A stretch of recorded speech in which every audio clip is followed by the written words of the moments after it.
नमस्कार। आज मैं हॉटस्टार की एक बेहतरीन web series special ops season 1 के एपिसोड 1 जिसका नाम है कागज़ के फूल का एक्सप्लेनेशन करूँगा। इस एपिसोड की शुरुआत होती है नई दिल्ली से। लाल किला दिखाया जाता है। फिर के मेनन जो कि हिम्मत सिंह के किरदार में किसी कार्यालय के बाहर बैठे हुए हैं, शांत।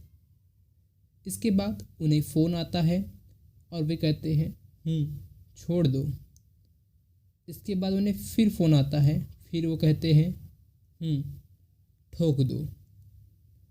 इसके बाद पार्लियामेंट 13 दिसंबर 2001 का दिल्ली का सीन दिखाया जाता है, जहां सदन में बहस चल रही होती है और विपक्ष सरकार पर कफन चोरी का आरोप लगाता है। इसके बाद दृश्य चेंज होता है और मुखर्जी नगर नॉर्थ दिल्ली का एक मकान दिखाया जाता है, एक घर जिसमें कुछ आतंकवादी होते हैं। एक आतंकवादी छोले भटूरे खा रहा होता है, तो दूसरा ड्राई फ्रूट्स बैग में रख रहा होता है, तीसरा बम को बैग में रख रहा होता है, चौथा गन को रख रहा होता है, पांचवा लेटर लिख रहा होता है। फिर ये पांचों अपने बैग्स को लेकर एम्बेसडर गाड़ी में कार में बैठकर लाल किले निकल के और निकलते हैं और इसके पश्चात वे लाल किले पहुंचते हैं, जहां वे लाल बत्ती और होम मिनिस्ट्री के स्टिकर अपनी एम्बेसडर कार के ऊपर लगा देते हैं। फिर एक आतंकवादी फ़ोन लगाता है किसी अन्य व्यक्ति को, जो कि वो टीवी पे संसद की बहस देख रहा होता है। जिस व्यक्ति को फ़ोन लगाता है वो आदमी टीवी पर संसद की बहस देख रहा होता है। वह उन्हें गेट नंबर 5 पे मिलने की बात करता है पार्लियामेंट की। फिर वो फ़ोन को आतंकवादी तोड़ देता है बात करने के पश्चात। फिर से संसद का दृश्य दिखाया जाता है, जहां विपक्ष हल्ला हंगामा कर रहा होता है। सभापति शांत रहने के लिए कह रहे होते हैं और इसके बाद सभापति संसद की कार्यवाही को स्थगित कर देते हैं। फिर संसद भवन के परिसर में एक आदमी दिखाई देता है, चश्मा लगाए हुए, बट उसका चेहरा दिखाया नहीं जाता। दूसरी ओर वो 5 आतंकवादी एम्बेसडर कार से संसद भवन में प्रवेश कर लेते हैं। फिर अजम नाम का एक आतंकवादी घबराहट के कारण गेट नंबर 5 पर कार को पहुंचाने के लिए राइट टर्न लेना भूल जाता है और गाड़ी को गेट नंबर 10 से हुए गेट नंबर 5 तक ले जाने की सोचता है, लेकिन वहाँ लोहे का गेट लगा होता है बीच रास्ते में। वे वहाँ फंस जाते हैं और उन्हें यू टर्न लेना पड़ता है और फिर जहाँ वे खड़ी गाड़ी को ठोक देते हैं, क्योंकि आतंकवादी घबराया हुआ होता है। उसके बाद वे आसपास के लोग इकट्ठा हो जाते हैं क्योंकि वो कार को ठोक देते हैं। तो उसके बाद वो 5 आतंकवादी कार से बाहर निकलते हैं और गोलियां चलाने लगते हैं। सिक्योरिटी को पता चलता है कि आतंकवादियों ने संसद भवन पर हमला कर दिया है, तो रेड अलर्ट, रेड सायरन बजा दिया जाता है और इसके बाद आतंकी और पुलिस के बीच फायरिंग चलती है। 4 आतंकी मारे जाते हैं और 5वां आतंकी को कोई व्यक्ति मार देता है। शायद वो वही व्यक्ति होता है जो उन आतंकवादियों से फ़ोन पे बात करता है, लेकिन उसका चेहरा फिर से नहीं दिखाया जाता है। इसके अगले दृश्य में 2019 वर्तमान समय, जहां हिम्मत सिंह मतलब के मेनन कार्यालय के बाहर प्रतीक्षा कर रहा होता है। उसे प्यून आकर कहता है, साहब आपको बुलाया है। इसके बाद वो अंदर चला जाता है, जहां पर उसकी इंटरनल ऑडिट इंक्वायरी बैठी हुई होती है का ये पहला दिन होता है, जहां नरेश चड्डा और DK बनर्जी इस इंक्वायरी को कर रहे होते हैं। 11 साल में सीक्रेट सर्विस फंड के 28 करोड़ से ज़्यादा रुपए खर्च करने के कारण ये इंक्वायरी हिम्मत सिंह अर्थात के मेनन के ऊपर चलाई जा रही होती है।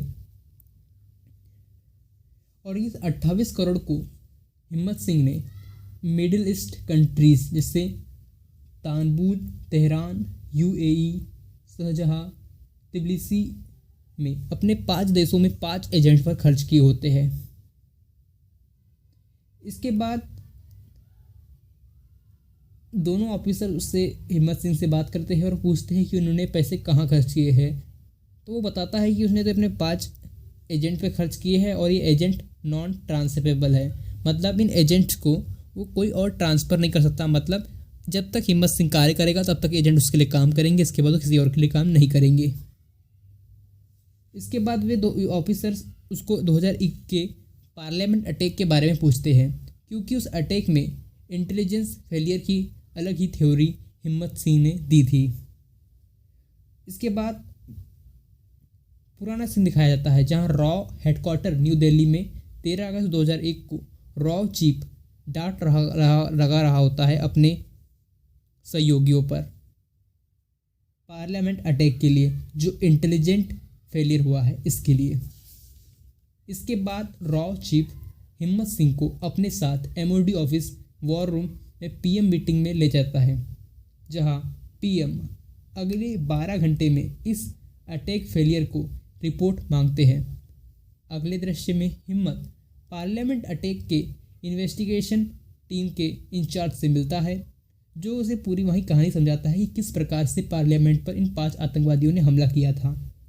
फिर हिम्मत सिंह पूछता है कि दिल्ली पुलिस से उसके लिए कोई असिस्टेंट है, तो वो उसे बताता है पुलिस वाला इंचार्ज कि उसके लिए अब्बास शेख नाम का, जो कि विनय पाठक इस किरदार को निभा रहे हैं, वो उनके असिस्ट करेंगे उन्हें, हिम्मत सिंह को। फिर उसे उन 5 के बैग से जो ड्राई फ्रूट मिले थे, उस ड्राई फ्रूट में एक दुकान के नाम की चीट मिली थी। उस चीट को वे हिम्मत सिंह अब्बास शेख को देता है और इसके माध्यम से आतंकवादियों के बारे में पता करने की बात कहता है। अगला दृश्य होता है जहां अब्बास ड्राई फ्रूट की दुकान के मालिक के पास पहुंचता है, जो कि स्टिकर में नाम लिखा था उसके माध्यम से, और उस आतंकवादियों के बारे में जानकारी पूछता है। लेकिन ड्राई फ्रूट का मालिक, कंपनी का दुकान का मालिक कहता है कि वे 5 आतंकवादियों को नहीं जानता जिसकी उन्होंने तस्वीर दिखाई उसे। लेकिन वो कहता है कि एक 6वां आदमी आया था जिसने उससे ये ड्राई फ्रूट खरीदे थे, जो कि पप्पू हरामजादे के ऑटो से आया था। अब्बास अपनी पुलिस टीम के साथ पप्पू हरामजादे को पकड़ने के लिए निकलता है।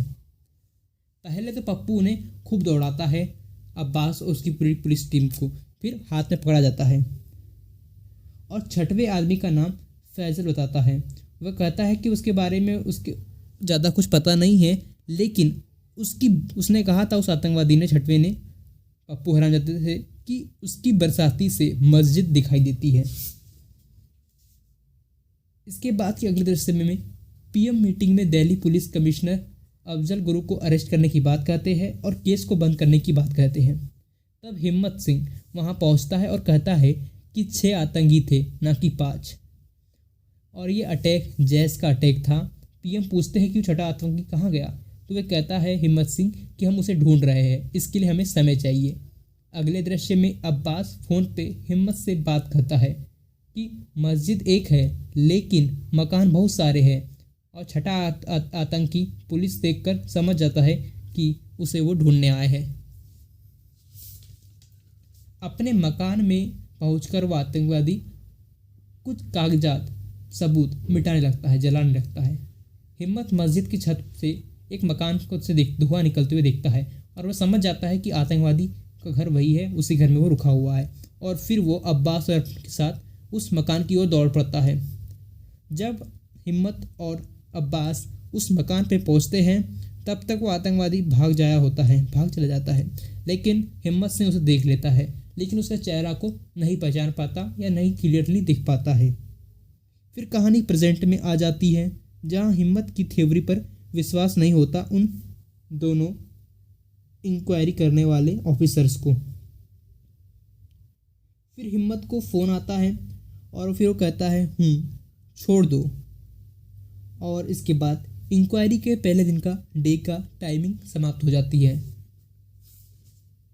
हिम्मत अपने घर जाता है जहां उसकी बेटी के अफेयर की बात उसकी पत्नी से समझाती है।